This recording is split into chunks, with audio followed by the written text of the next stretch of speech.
Hi guys, if you don't know me already, my name is Michelle Vanakurov and I live with autism myself. I was diagnosed when I was about 2 years old, and now today one of the things I do is that I'm a blogger of my own blog series, The World of Autism, and one of the things I do is provide guest interviews to allow people to share their experiences as well of either from individuals who live with autism to parents to professionals and everyone to share their experiences around with autism. So my guest on here today is Miss Nicole Endersby. Hi. Nicole? Hey there. How are you doing? Good, good. So let's start it off here by letting you introduce yourself a little bit to everyone. Sure. Yeah. I'm a mom. I have two boys with autism, one with ADHD, very similar to autism. So there was a period where we actually suspected he may be on the spectrum, and he actually may be. He shows a lot of signs for it, but he is ADHD according to his doctor and the school system.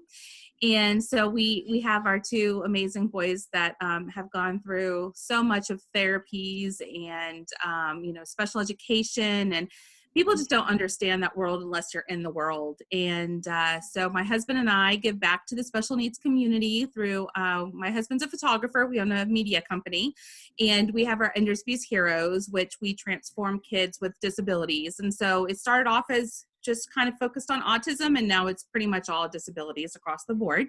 And we just transform them into their favorite superhero and give them a nice little photo, but it just allows them to have that moment that they feel really special. And it's not actually just for the children with disabilities, actually for their siblings as well. And so it's kind of a whole family affair. And we started that last year in 2019, but we actually started photographing families, special needs families, about 7 years ago now. And we were just providing free family sessions because it's very hard for families to find a photographer, or even if they do, they're kind of costly. And the world of special needs, as you are well aware, is very expensive.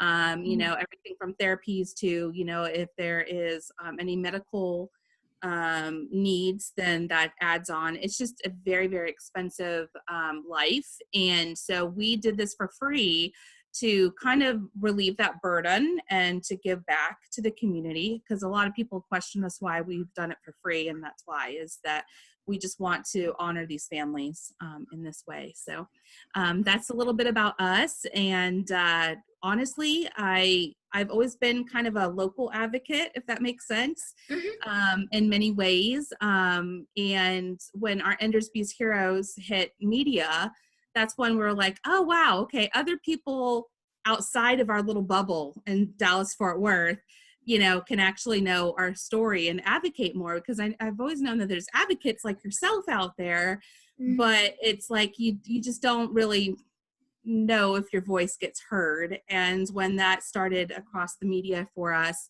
we were like, okay, this is something that we can continue doing. We heard from families, even over in England, Canada, it was just amazing, the response of being able to connect across the world of families that are just like ours. So it was like not just our bubble, anymore. And so, yeah, so that's a little bit about us in a nutshell. So, yeah. That's awesome, and that's really cool about the photography business, about how you're like targeted towards families with disabilities and everything.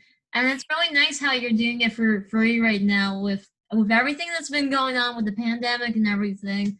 Yeah. With how you're doing like free sessions of like for families to get photos and everything. Well, how it happens is we put together what we call our events. And so whenever we do an event, we do, like, let's say like one day we'll hold all our sessions, and all those sessions are covered for free. And then Scott, it takes them a long time to edit. And so that's usually why we can't hold a lot of events through the year. But when we do the events, that's how we hold our photos. Usually it's in April for autism awareness. That's actually what kind of started our journey. 7 years ago was we did this for autism awareness. It was to, now the child didn't have to have autism, but we did it to allow these families to understand we do this for autism. Our local community, when we posted out, it was for autism. Mhm. And so we usually always did it in April. And so we have continued that kind of, morale, if you will. And we usually do it in April. And we also started Caring Santas. And we're sad because this year Oh, we can't do our Caring Santa because of the pandemic. But we are actually on 5 years. Yes, 5 years now. We started our Caring Santa program, which basically allows families to come in, meet Santa in a sensory friendly environment. So they would sign up for a session. We usually do a craft. So when they're in their waiting period, because some families will take longer than others, and that's fine. right. So we always provided like a little craft and like a little, kind of like a little treat. Usually it's like sugar cookie, baking and all that. And so, we're sad that we can't do that this year. We're trying to figure out something that we can do with Santa, because we do have families that look forward to that every single year now that we do Mhm. that. And last year we had a Halloween event, and Oh, that's awesome.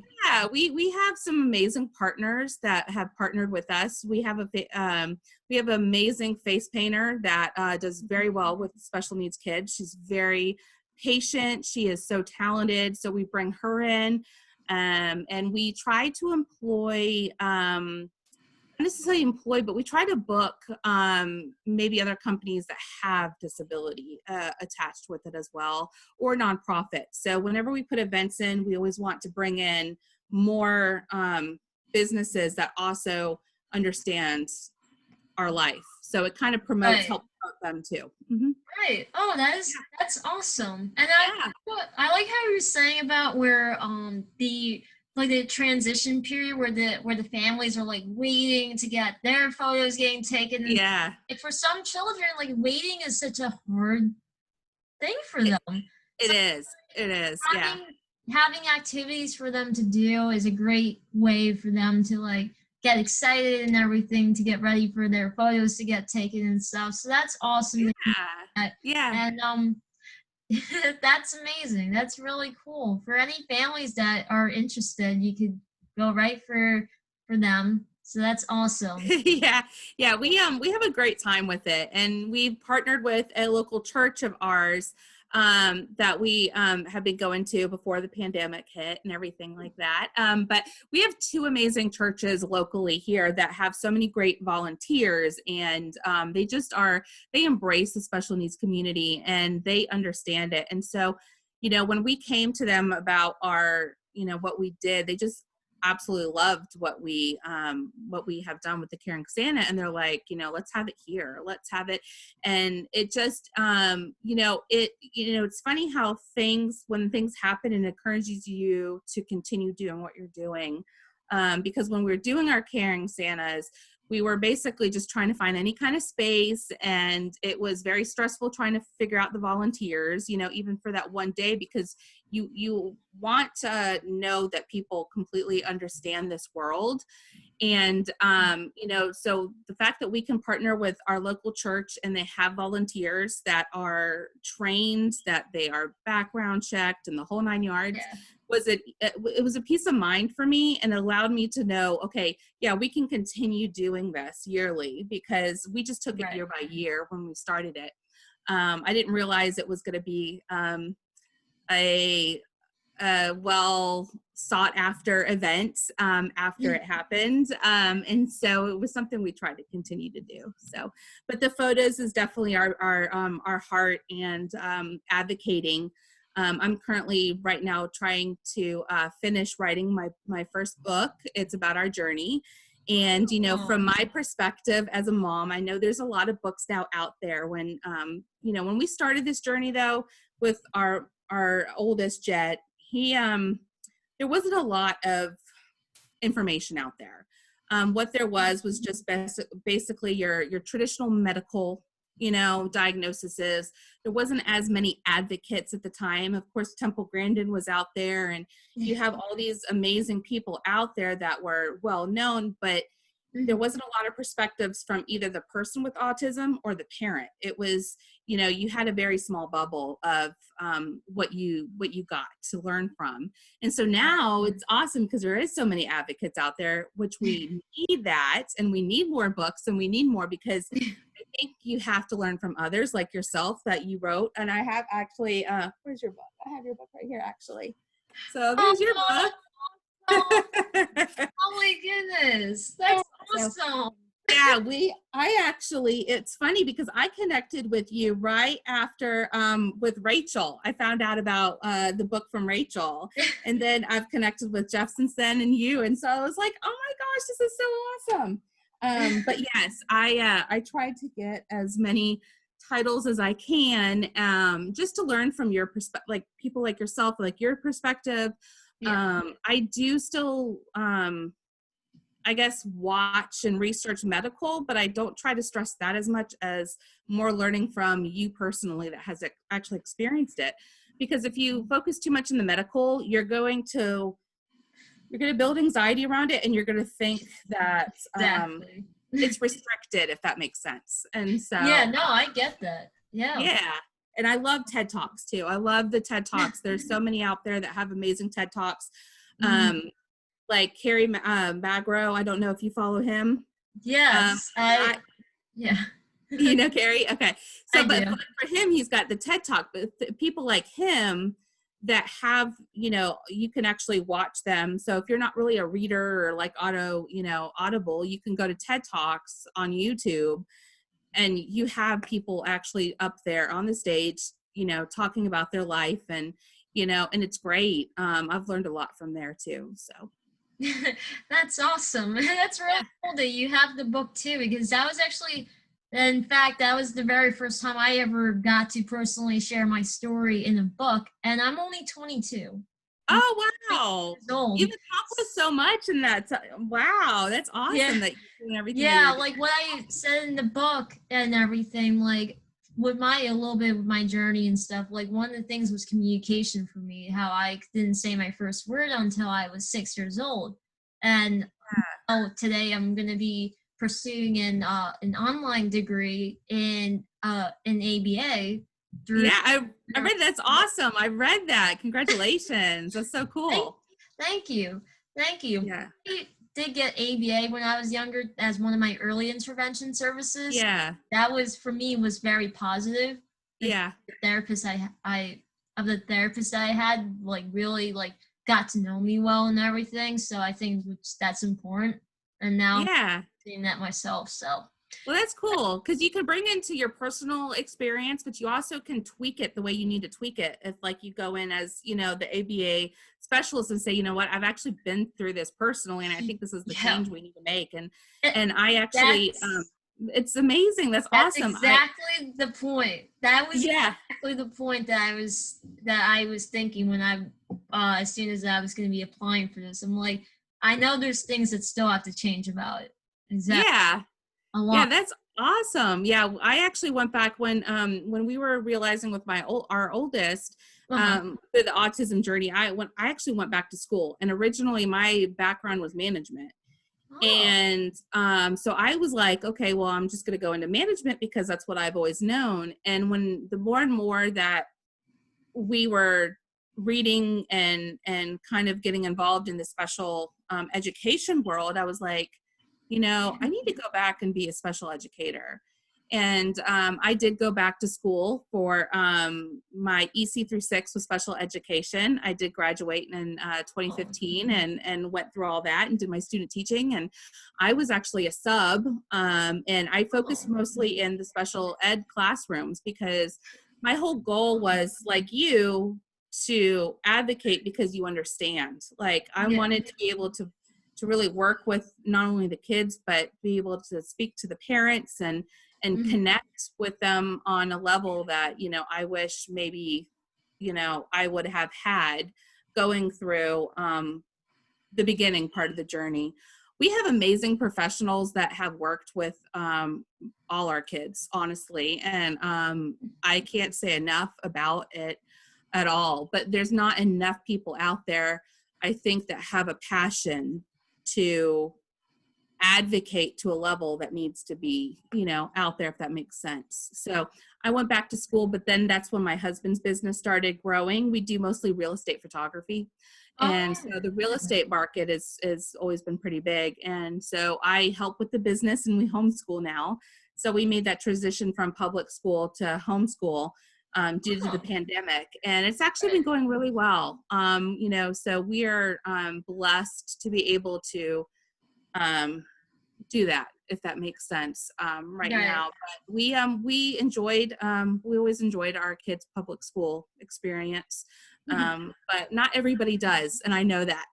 So Yeah, it's so different for everyone. Like, I've been through it all. I've been through in public, I've been through a specialized school in the beginning and stuff. I'm like, I've been through like any kind of school system, really, whatever be specialized or public or whatever. It's just, yeah, I saw your multiple different schools that you have tried, and you got in high school, you got to pick, and yeah, yeah, and yes, that is true. I did get to because it was actually because of my older sister who yeah, was already in the high school and she was in a special program. So the point of that was that I actually got to choose because if I went with my sister, which I ended up doing that, there was yeah, a sibling waiver, and so that was the best part. I didn't have to go to yeah, his own school. I could like go to a brand new school, which at the time it was one of the newer high schools of the district. So yeah. yeah, That's cool though. That's cool that you got to choose. Yeah, I mean, and you hear so many different things, and so I've realized when I talk about the schooling process, like you have, yes, it's you have to take it with a grain of salt in a way, because not everybody has that experience. And so when I talk about it and I advocate it, I don't want people to feel like, well, she has this experience, so therefore our experience is not, not right, or what have you. So I have realized that in the journey, not everybody goes through the same experiences, but mhm, we've been blessed with a great school system in our area, and that's why we stayed in this area in Dallas Fort Worth. And so I think there's a lot that could be changed in a way, but I think it's also amazing at what they try to do, because there's so many kids out there that need services, and yeah, just they just need that extra time. And so yeah, that's kind of what brought me into the special education world. But I also mhm, realized too that I want to advocate on a different level. Like you only can do so much in the school system, as yeah, being in the school system.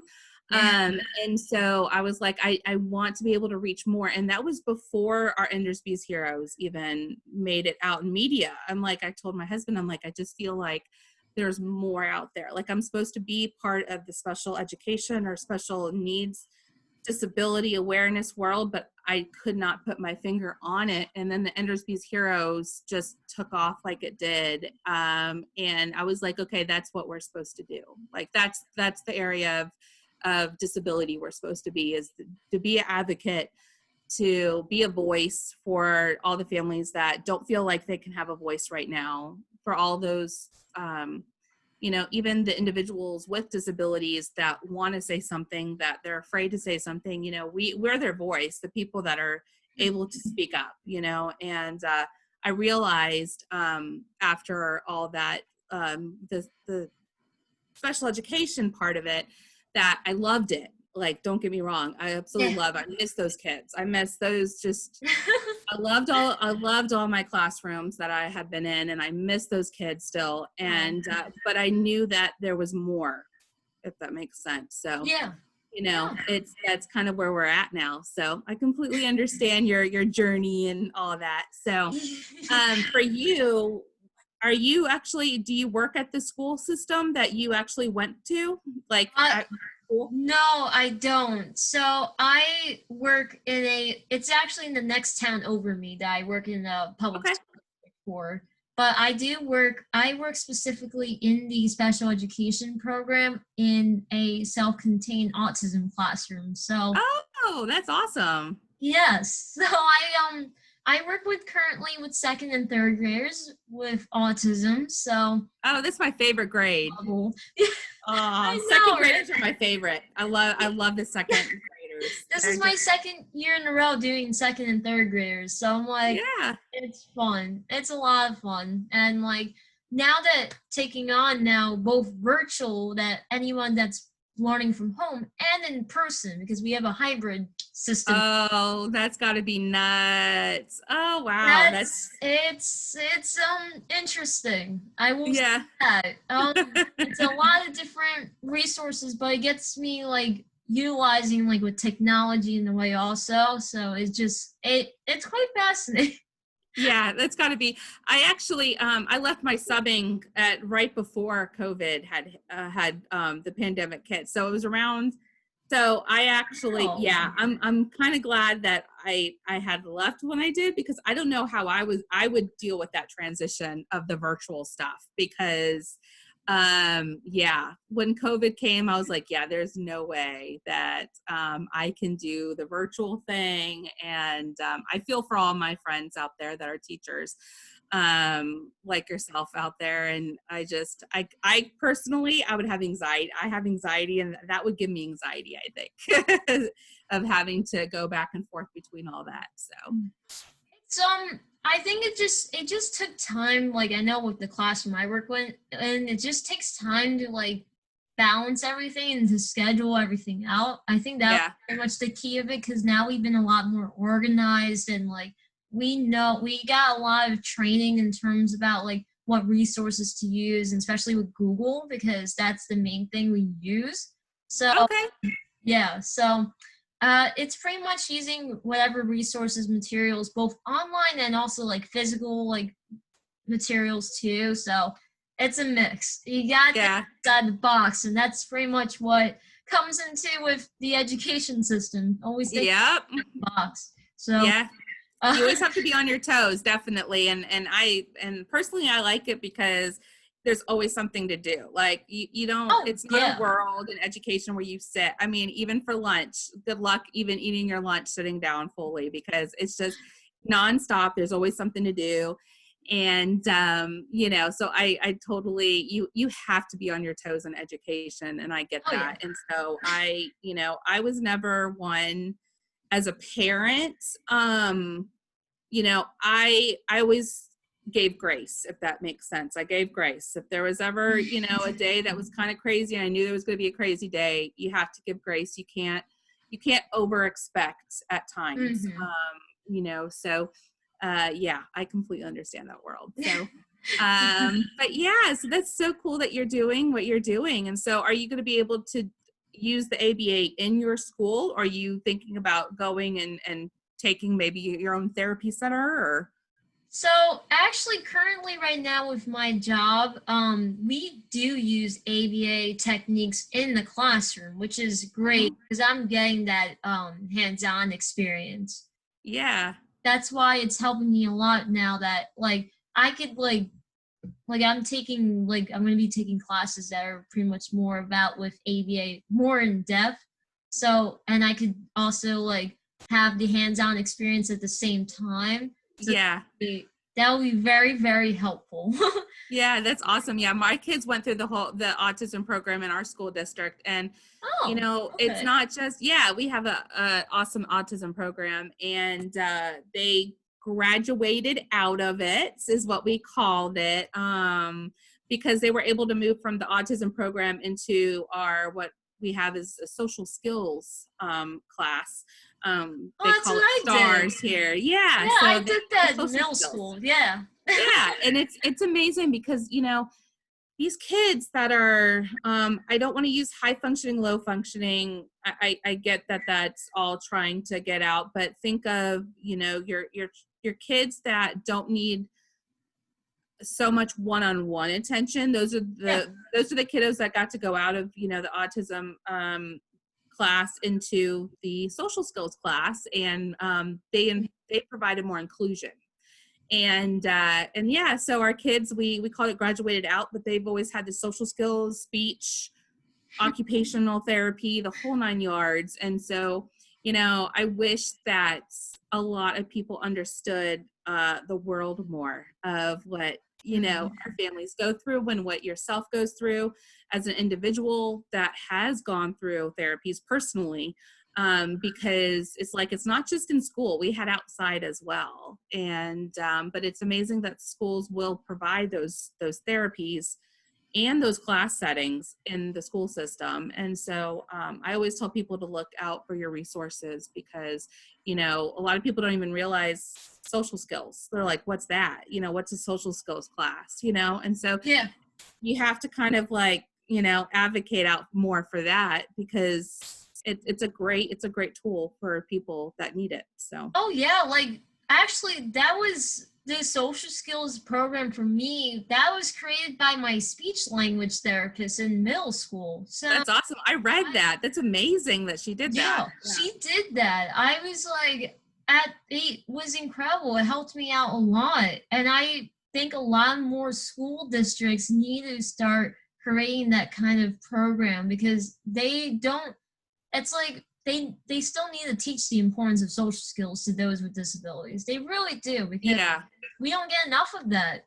We don't. No. And you need it specialized to that because even in resource, Oh yeah. you don't get, I did my student teaching in resource and the teacher I was with is phenomenal. So she worked her way into just trying to do a little social skills, if you will, as well. But I know it's not all like that. And so there needs to be a separate program that allows kids to come in and really be able to, you know, talk to one another. And I know with this whole COVID pandemic, with these kids not being able, just kids in general, not being able to, you know, get together and socialize, it's going to be interesting after all this, how that's going to affect more kids that doesn't even have autism, that, you know, so those kindergartners right now, the first graders right now that really need socialization. That's such a crucial time. So it'll be interesting to kind of see what, you know, the schools do, I guess. Yeah, exactly. And now I just want to kind of transition a little bit about like I saw something about that you have a podcast called Yes, we do. We so it's called that's the next thing. Yeah. I'm a talker, so we'll get that's back so on track good. here. Yeah. We do have a podcast we started this year. It's called A Special Life Podcast. So it's A Special Life. And we just talk about our small business and special needs. So it's kind of our family, kind of like a vlog on podcast, if you will. We're trying to get a little better about that. We've missed a couple weeks because of my back has been out. And so I've told my husband, I'm like, I don't have the energy right now for that. But we're going to get back on the podcast. So yeah, definitely check it out. We've got, I think we've got 12 up there right now that you can listen to. And we also just started a YouTube channel called A Special Life as well. And that's going to be video based. I want to be able to do everything in subtitles because of our community out there that's hard of hearing, or our deaf community out there. Very true. Because they can't listen to our podcast. And that kind of breaks my heart knowing the fact that there's a community out there that we can't quite reach yet because we don't have the subtitles and we don't have our podcast obviously is all listening based. So that's kind of one of the reasons why we're doing the YouTube, is so we can reach out to more of those communities that don't they don't have access to hear us. So that's our life in a nutshell.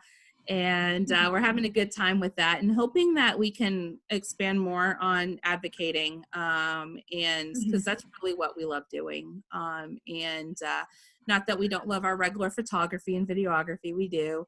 But there's just something really cool about connecting with other people like you know.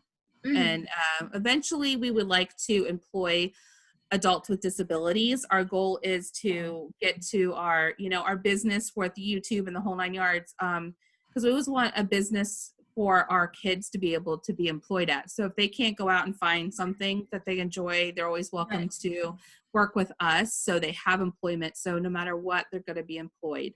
And one of our kiddo with ADHD really loves photography. He loves anything arts. He's just like his daddy. And so we're kind of already kind of showing him, you know, a little bit of the ropes on the creative side. He's very Mhm. interested in the whole YouTube world and the videos, and the other two are just like, yeah, so what, you know, like whatever.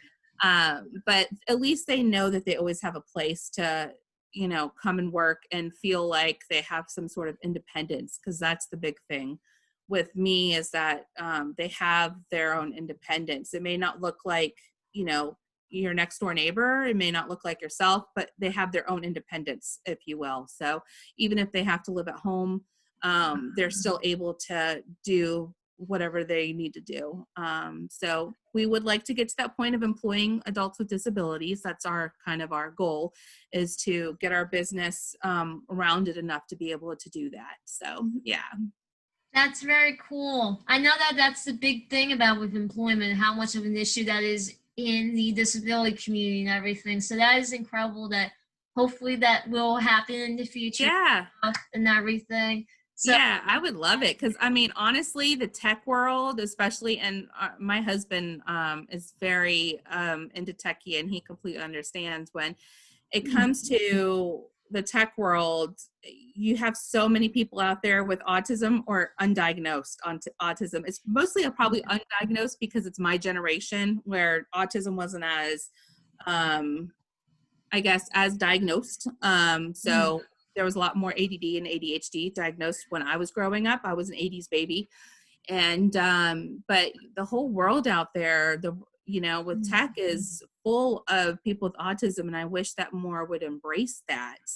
You know, I know Microsoft does a very good job with hiring people specifically with autism, because they know that they're going to get the job done that needs to be done. And but there's a lot of cool things out there right now. So yeah.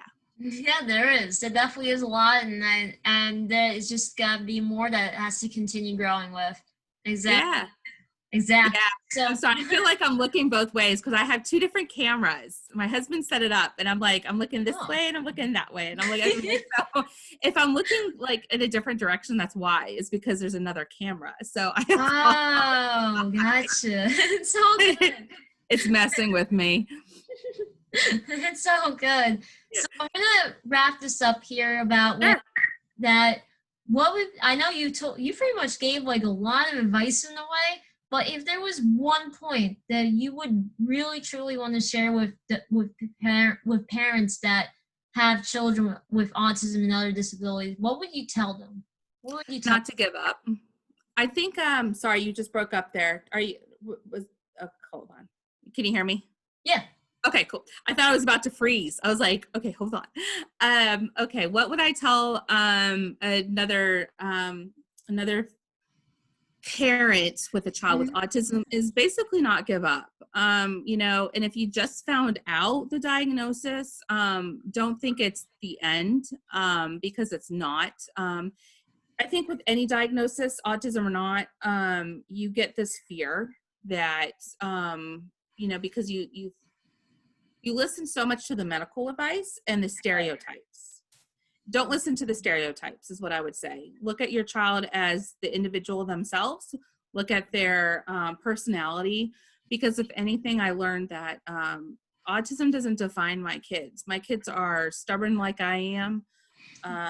My oldest has the Grace personality. Like, he wants to be friends with everybody. He doesn't discriminate against anybody. He's had friends that are all different races. He has had friends that are handicapped, like physically handicapped in a wheelchair. He doesn't see that as an obstacle of friendship. To him, it's just the person, it's the name, it's not the disability. Does that make sense? Mm-hmm. So I feel like, you know, there's so much about my kids that I have inspired me to be better, and they've inspired me to be more patient. They've inspired me to look at the world more and really embrace differences, because, you know, they don't see differences. And our oldest is just really at the age he knows he has autism.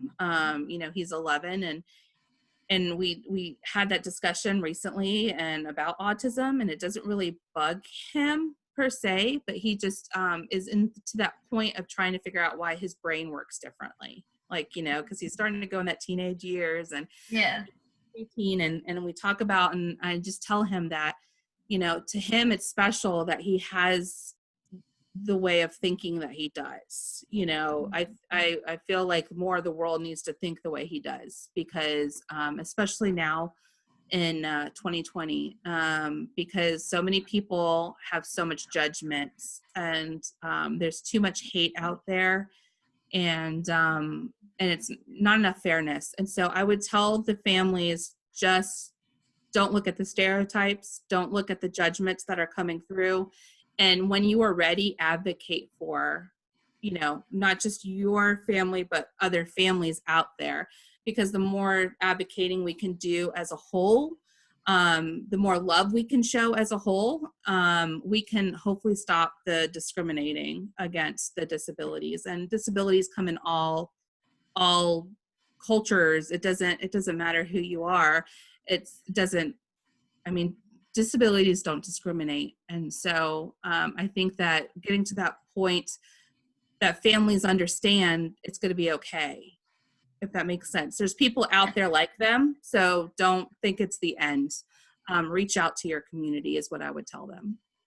That is awesome. That is really Yeah. After like 20 minutes down, you're like, where are you getting with this? It's all good. It's all good. That was really great advice too. Definitely for families not to give up, because anybody can make progress in their life. They really can. Yeah. So see more of the ability behind the disability. Exactly. I mean, yeah. Okay, you're breaking up. Sorry. And I'm sure when you were going through your speech, I mean, what advice were they telling your parents? What did they tell them basically to prepare for when you got diagnosed with autism? They basically told me that it's pretty much it's going to be an unpredictable future. That's what they pretty much said to my parents, that there may or may not be too much that's going to happen for me in life. Yeah. That's what they were told for me. And it just pretty much like early on, like from first grade on, I was making tremendous progress from there. So yeah. So it seems like that first grade year, that's what happened to my boys too. It was like kindergarten and first grade year. They just took off with elementary everything. School for me, pretty much. Yeah, that's awesome. And that's why I say don't listen to you have to listen to the medical, but don't listen to the stereotypes, because if you get consumed in the stereotypes, you're going to not allow your child to get to their full potential. You're just not, because I mean, we were even told when our kids started their speech therapy, basically your kids may never talk. And if we would have listened to that, we would have, our kids, would not be still talk. They wouldn't be talking right now. And, there are a lot of kids out there that are nonverbal. But I didn't take no for an answer, if that makes sense either. We were told they're probably never going to talk. We found out our kids had apraxia of speech. I don't know if that's... I've heard of that. Yeah, apraxia. I guess it's pretty common, and I never knew of it. But when we learned what it was, we were able to specifically do their speech therapy to apraxia. And I mean, it was just eye-opening for us. That was the lifesaver. And it was like, wow, that's all we needed to know. But yet we had professionals tell us they may never talk. So get prepared. They may, do some sign language, or, we had a little Dino box thing, I call it the Dino box, but it's kind of another generic brand. But we had that system for one of ours because he was a little more delayed than our oldest for speech. And we could not, he's got apraxia and we couldn't figure it out. So we got him that system. And that's when we learned how much he knew too, because if you work with kids with the Dino, the speech, for some of my students, they actually have a AAC device, like an iPad pretty much, that they're communicating. Yeah, it's like, the one he had was like bulky. It was heavy. It wasn't probably the nicer ones that you have. Nowadays, it's like, I'm like, I wish I had that when I was like learning to communicate and everything. I'm like, because I had what's called the picture exchange communication system. I had PEX. Oh, okay. Yeah. I've That heard of was for that. me Yeah. communicating. That was my Yeah. way of communicating, and a little bit of sign language. So I Yeah. Well, and you have to do, I mean, because that's another great form of communication. So, yeah, parents out there are discouraged that their kids are nonverbal. Well, try sign language. It's yeah, amazing how fast they'll pick it up and they understand, because there's such a world out there that they can communicate. And the system that you were talking about, kind of like the little iPad device, we had that for our oldest, and we were teaching him words, and he was literally spelling out sentences. He was like 4. We're like, okay, first of all, how in the world does this kid know sentences? And that's when we realized, we're like, okay, we've got to change up this therapy or something, because he's progressing so much faster than what they're yeah, expecting him to, yeah. at 4 and 5 years old. Like, so I mean, at kindergarten they were giving him second grade work in his autism class, because he was just Mm. so, like, he loves learning, though. He absolutely loves learning. And so, but yeah, that's why don't get discouraged, because your kid will go as far as they want to go, with their independent and their achievements. And so, yeah. Exactly. That's those are really great points. I want to thank you so much for coming on to share about with yourself and your family and for all that you guys do. Thank you. Oh, you're welcome. Thank Thank you. This you. is awesome. I was so excited. So yeah, definitely.